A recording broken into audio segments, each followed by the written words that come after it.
আজকে আপনারা দেখবেন এআই দিয়ে কিভাবে রাস্তা নিয়ন্ত্রণ করা যায়, রাস্তার জ্যাম কিভাবে এআই নিয়ন্ত্রণ করতে পারে। বর্তমানে আধুনিক প্রযুক্তি ব্যবহার করে এআই এর মাধ্যমে ট্রাফিক ব্যবস্থাকে নিয়ন্ত্রণ করছে। এআই ক্যামেরার মাধ্যমে শুধু ছবি তোলে না, বরং এটা রাস্তায় প্রতিটি গাড়িকে এবং রাস্তাকে বিশ্লেষণ করে।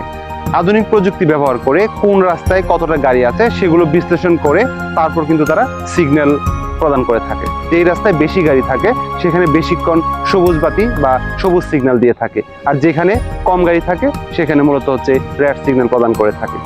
যদি কোনো গাড়ি ট্রাফিক সিগন্যাল অমান্য করে তাহলে অটোমেটিক এআই ক্যামেরার মাধ্যমে সেই গাড়ির যে নাম্বার প্লেটটি আছে সেটা স্ক্যান করে ফেলে। এই সিস্টেমের মাধ্যমে গাড়ির যে নম্বর প্লেটটি স্ক্যান করা হয় সেটার ইনফরমেশন কালেক্ট করে সেটা অটোমেটিক যেই কর্তৃপক্ষের কাছে চলে যায়, এবং কর্তৃপক্ষের কাছ থেকে সেটা অটোমেটিক যে গাড়ির মালিক আছে সেই গাড়ির মালিকের কাছে ফাইন বা নোটিশ চলে যায়।